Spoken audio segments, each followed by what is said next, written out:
Hello नमस्कार। तो last class में हम टाइप्स ऑफ कल्चर के बारे में बात कर रहे थे। हाँ जी, हम बात कर रहे हैं, ये एमएससी फाइनल की क्लास है बॉटनी की, और बॉटनी में हम जो पेपर पढ़ रहे हैं वो है बायोटेक्नोलॉजी। ये बायोटेक्नोलॉजी आपका 10th पेपर है अकॉर्डिंग टू राजस्थान यूनिवर्सिटी और शेखावटी यूनिवर्सिटी। बायोटेक्नोलॉजी में हम जो फर्स्ट और सेकंड यूनिट जिनमें पीटीसी आता है, प्लांट टिश्यू कल्चर के बारे में डिस्कस कर रहे हैं। लास्ट क्लास में हम बात कर रहे थे टाइप्स ऑफ कल्चर की, कितने कितने टाइप्स होते हैं। Types of culture on the basis of explant, कि आप कौन सा एक्सप्लांट काम में ले रहे हैं उसके आधार पर कितने टाइप के कल्चर होते हैं। एक्सप्लांट मीन्स प्लांट का वो पार्ट जो आप कल्चर के लिए काम में ले रहे हैं। इन्हीं में हमने बात की थी कल प्रोटोप्लास्ट कल्चर के बारे में, मेरिस्टेम कल्चर के बारे में। आज हम बात करेंगे एम्ब्रियो कल्चर के बारे में।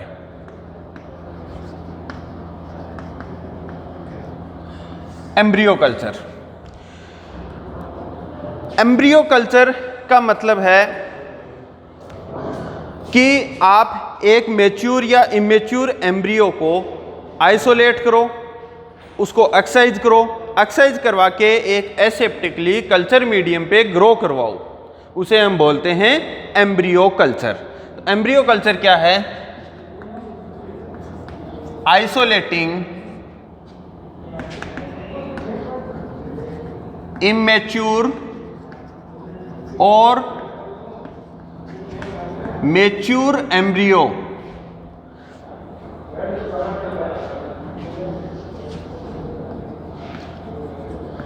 aseptically from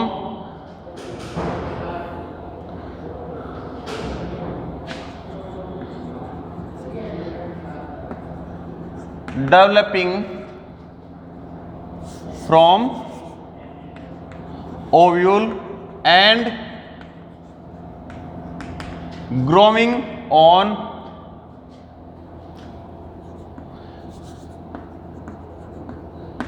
nutrient medium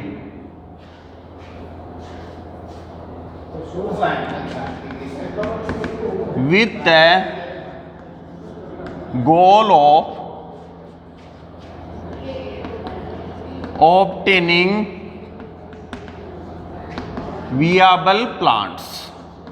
ये डेफिनेशन है एम्ब्रियो कल्चर की, कि ओव्यूल से आप इमेच्योर या मैच्योर एम्ब्रियो आइसोलेट करो, एक्सरसाइज करो और उसे एसेप्टिकली न्यूट्रिएंट मीडियम पे ग्रो करवाओ, जिससे आपको वियाबल प्लांट्स मिल जाए।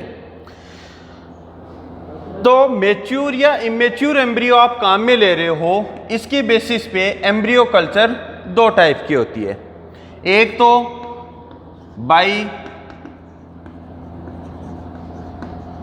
इमेच्योर एम्ब्रियो और दूसरी बाई मैच्योर एम्ब्रियो। हेनिंग्स नाम के साइंटिस्ट थे, उन्होंने सबसे पहले एम्ब्रियो कल्चर के बारे में बात की थी, हेनिंग्स ने। और हेनिंग्स ने जो बात की थी वो बात की थी मैच्योर एम्ब्रियो कल्चर के बारे में। मैच्योर एम्ब्रियो कल्चर के बारे में इन्होंने डिस्कस किया था।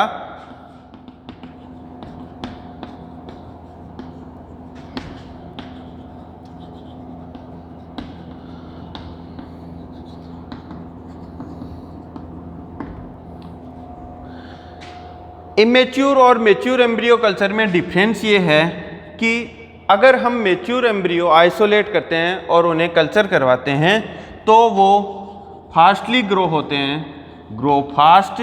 और दूसरी सबसे अच्छी बात है कि ये एस्केप डोरमेंसी, डायरेक्टली हम इनको जर्मिनेट करवा सकते हैं, डायरेक्टली जर्मिनेट करवा सकते हैं। जैसे ही हम मैच्योर एम्ब्रियो लेते हैं, नॉर्मली मैच्योर एम्ब्रियोज डोरमेंसी में जाते हैं, लेकिन अगर हम इन्हें न्यूट्रिएंट मीडियम्स पर रखेंगे तो ये डायरेक्टली जर्मिनेट हो सकते हैं, डोरमेंसी प्रसूतता को एस्केप कर सकते हैं, इस फेज को एस्केप कर सकते हैं।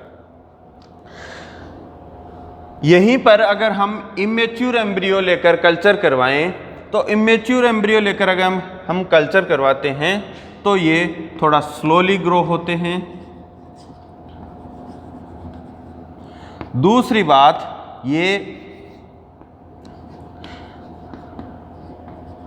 प्रिकोसली डेवलपमेंट हो जाता है इनमें। एम्ब्रियो डेवलपमेंट होने से पहले ही जर्मिनेट हो जाता है, प्रिकोशियस जर्मिनेशन हो जाता है।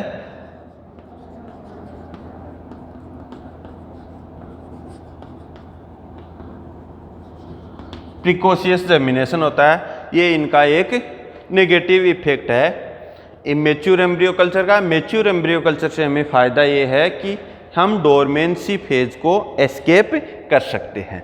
तो एम्ब्रियो कल्चर है क्या?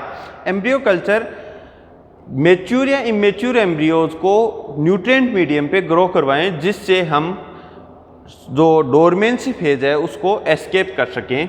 ये एम्ब्रियो कल्चर है। एक्चुअली में एम्ब्रियो कल्चर की जो मेथड है ये एम्ब्रियो रेस्क्यू के लिए काम में ली जाती है।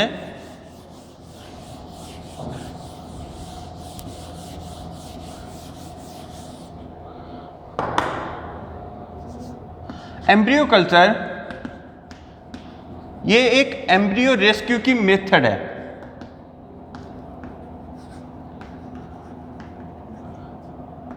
Embryo rescue.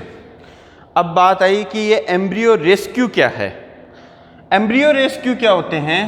वो in vitro techniques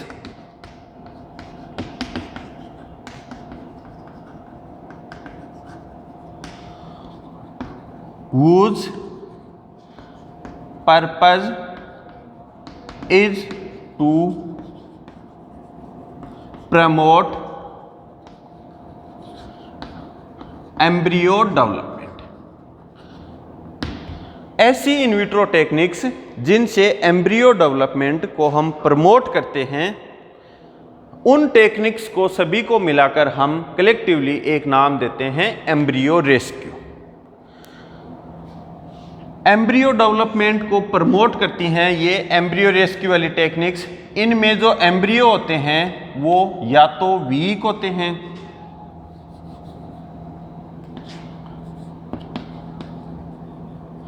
promote week embryo,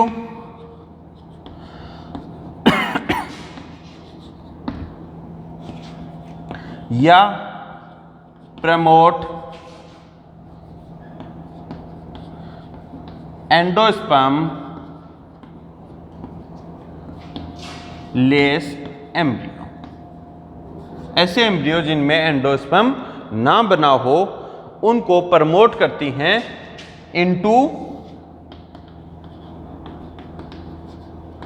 वियाबल plants. उन सारी मेथड्स को हम बोलते हैं एम्ब्रियो रेस्क्यू। एम्ब्रियो कल्चर भी एक एम्ब्रियो रेस्क्यू का मेथड है, एक टाइप है।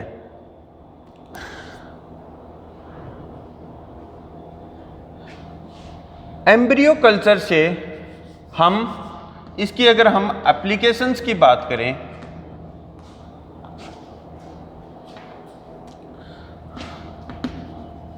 तो एप्लीकेशंस में आता है एस्केप एम्ब्रियो अबॉर्शन। कई बार क्या होता है कि एम्ब्रियो डेवलप होने में फेल हो जाता है, उस चीज को कहते हैं एम्ब्रियो अबॉर्शन। एम्ब्रियो अबॉर्शन को एस्केप करने के लिए एम्ब्रियो कल्चर टेक्निक काम में ली जाती है। एम्ब्रियो अबॉर्शन क्या होता है? Failure of embryo development.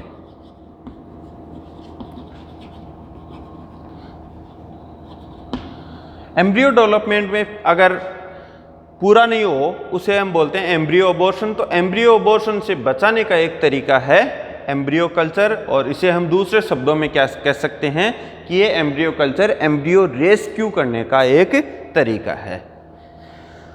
दूसरा, जैसे इसके एप्लीकेशंस की बात करें हम कि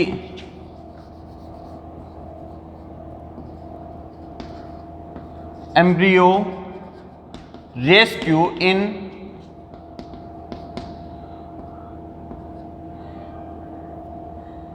इंट्रा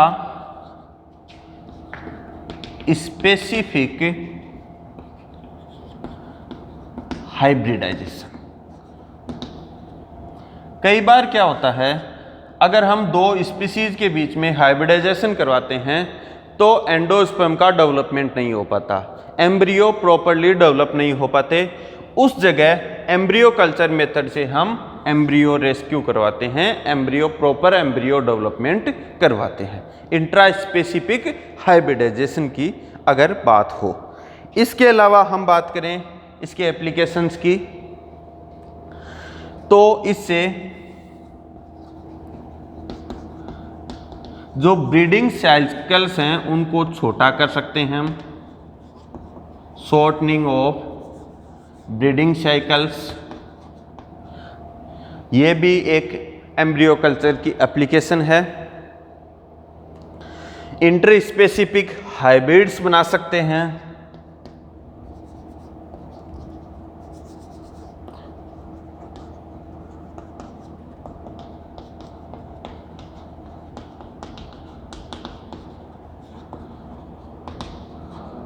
इंटर स्पेसिफिक हाइब्रिड्स भी बना सकते हैं एम्ब्रियो कल्चर से।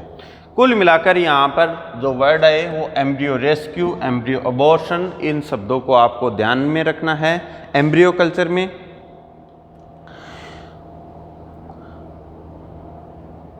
नॉर्मली क्या होता है कि एम्ब्रियो कल्चर के अंदर ओव्यूल से या ओवेरी से एम्ब्रियो एक्साइज्ड फ्रॉम ओव्यूल और ओवेरी, इसके अंदर एम्ब्रियो को एक्साइज करना होता है, मैच्योर या इमेच्योर एम्ब्रियो को, ओव्यूल या ओवेरी से। अगर एम्ब्रियो छोटे हों या तो अर्ली डेवलप्ड हो, अर्ली डेवलपमेंट फेज में हो, या फिर शॉर्ट हो, ऐसी दोनों ही कंडीशन में एम्ब्रियो एक्साइज करना डिफिकल्ट होता है।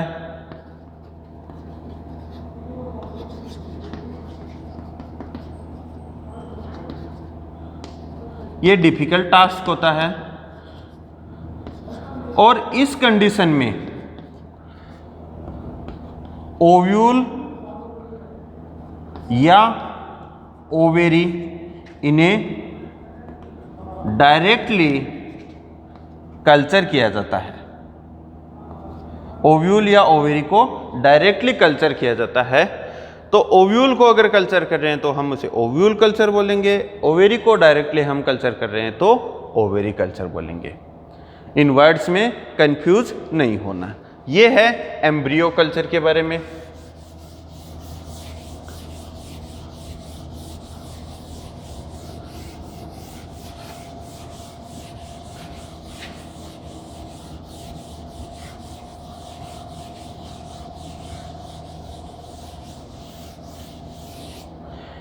एम्ब्रियो कल्चर के बाद हम नेक्स्ट टाइप ऑफ कल्चर के बारे में बात करें तो है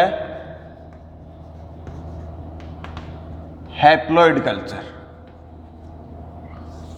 हैप्लॉइड कल्चर, पहली बात आती है ये हैप्लॉइड टर्म क्या चीज है। हैप्लॉइड क्या होता है, ऐसी सेल्स या टिश्यूज जिनमें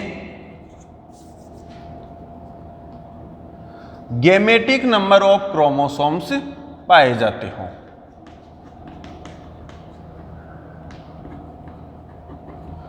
जिनमें गैमेटिक नंबर ऑफ क्रोमोसोम्स पाए जाते हो, उन सेल्स को, उन टिश्यूज को हम कहते हैं हैप्लॉइड।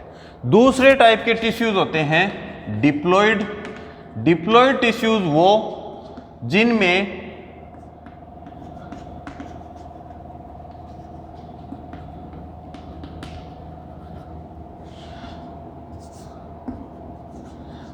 जाइगोटिक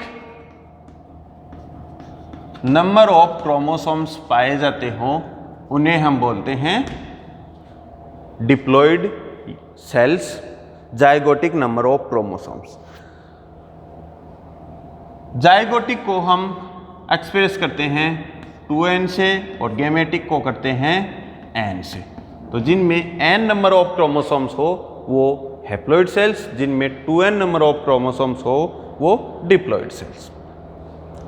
अगर हम प्लांट्स की बात करें तो प्लांट्स में जो मोस्ट ऑफ सेल्स होती हैं वो डिप्लॉयड होती है। मोस्ट ऑफ सेल्स डिप्लॉयड होती हैं। इनके अंदर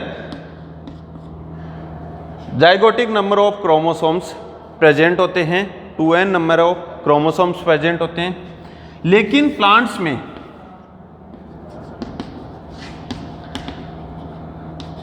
रिप्रोडक्शन के समय कुछ वक्त के लिए हैप्लॉइड सेल्स भी बनती हैं। रिप्रोडक्शन के समय अगर हम जैसे मेल प्लांट की बात करें तो जो माइक्रोस्पोरेंजियम है, जिसे हम पोलन शेक भी बोलते हैं, एंथर के अंदर होती हैं 4 माइक्रोस्पोरेंजियम, 4 पोलन शेक होते हैं। इन पोलन शेक के अंदर मियोसिस नाम का एक डिवीजन होता है, सेल डिवीजन। एक होता है माइटोसिस, एक होता है मियोसिस। माइटोसिस तो जिससे नंबर ऑफ क्रोमोसोम्स कांस्टेंट रहते हैं, जैसे डिप्लॉयड नंबर ऑफ क्रोमोसोम्स हैं तो जो डॉटर सेल्स हैं उनमें भी डिप्लॉयड ही रहे। दूसरा होता है मियोसिस, जिसमें नंबर ऑफ क्रोमोसोम्स रिड्यूस होकर हाफ रह जाते हैं। जैसे डिप्लॉयड हैं तो मियोसिस होने के बाद में जो डॉटर सेल्स हैं उनमें हैप्लॉयड हो जाएं, आधे नंबर ऑफ क्रोमोसोम्स हो जाएं। तो माइक्रोस्पोरेंजियम या पोलन शेक में मियोसिस डिवीजन से जो डॉटर सेल्स बनती हैं जिन्हें हम माइक्रोस्पोर्स बोलते हैं, ये माइक्रोस्पोर्स हैं, ये हैप्लॉयड होते हैं। ये हैप्लॉयड होते हैं। इनके अंदर जो क्रोमोसोम नंबर होते हैं वो होते हैं gametic, gametic number of chromosomes. Microspores आगे चल के डेवलप होते हैं पोलन ग्रेन्स में, जिन्हें हम कहते हैं मेल गैमेटोफाइट, जिन्हें हम क्या कहते हैं, मेल गैमेटोफाइट। तो माइक्रोस्पोर या पोलन ग्रेन्स, मेल गैमेटोफाइट, इनकी सेल्स को लेकर अगर हम कल्चर करवा रहे हैं, प्लांट टिश्यू कल्चर कर रहे हैं इनकी सेल्स को लेके, तो वो हो जाएगा आपका हैप्लॉइड कल्चर। वो क्या हो जाएगा, हैप्लॉइड कल्चर। तो कुल मिलाकर जो हैप्लॉइड सेल्स हैं, प्लांट की हैप्लॉइड सेल्स को लेकर आप कल्चर करवा रहे हो उसे हम बोलते हैं हैप्लॉइड कल्चर। हैप्लॉइड सेल्स आपको कहाँ मिलेंगी, सारी की सारी सेल्स कैसी होती हैं, डिप्लॉयड होती हैं। लेकिन रिप्रोडक्शन के समय जो पोलन शेक है, पोलन शेक कहाँ होते हैं, एंथर के अंदर। इन पोलन शेक के अंदर मियोसिस डिवीजन से माइक्रोस्पोर्स बनते हैं और वो माइक्रोस्पोर्स आगे चल के पोलन ग्रेन्स या मेल गैमेटोफाइट में डेवलप होते हैं। तो मेल गैमेटोफाइट की जो सेल्स को लेकर आप कल्चर करवाओगे वो होगा हैप्लॉइड कल्चर। ठीक इसी तरीके से हम बात करें, जैसे किसी फीमेल प्लांट की बात करें, फीमेल प्लांट में भी जो मोस्ट ऑफ सेल्स हैं वो कैसी हैं, डिप्लॉयड होती हैं। जाइगोटिक नंबर ऑफ क्रोमोसोम्स होता है उनमें, लेकिन रिप्रोडक्शन के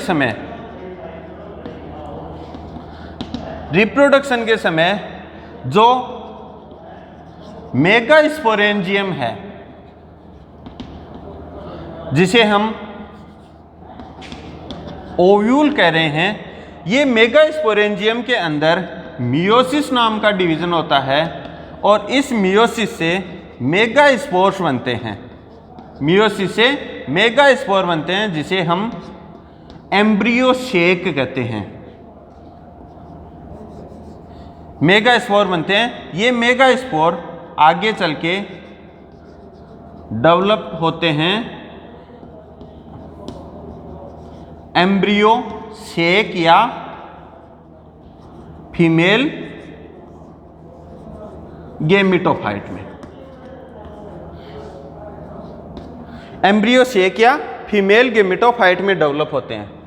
तो ये एम्ब्रियो सेक या फीमेल गेमिटोफाइट की जो सेल्स होती हैं, ये सेल्स कैसी होती हैं? हैप्लॉइड होती हैं। ये सेल्स कैसी होती हैं? हैप्लॉइड। तो फीमेल प्लांट में एम्ब्रियो सेक या फीमेल गेमिटोफाइट की सेल्स को लेकर हम कल्चर करवाते हैं, तो वो कल्चर हो जाता है हमारा हैप्लॉइड कल्चर। वो कल्चर क्या हो जाता है? Haploid culture. अब मेल प्लांट जैसे आप पोलन ग्रेन की सेल्स को लेकर कल्चर करवा रहे हैं या फिर एम्ब्रियो सेक की सेल्स को लेकर कल्चर करवा रहे हैं, इसके बेसिस पे हैप्लॉइड कल्चर है वो दो टाइप का हो जाता है। एक हो जाता है एंड्रोजेनेसिस और दूसरा हो जाता है गायनोजेनेसिस। एंड्रोजेनेसिस और गायनोजेनेसिस। एंड्रोजेनेसिस तो कौन सा हो गया, जिसको हम दूसरे वर्ड्स में क्या कह सकते हैं? एंथर कल्चर या पोलेन कल्चर। गायनोजेनेसिस जिसको हम दूसरे वर्ड्स में कह सकते हैं ओव्यूल कल्चर या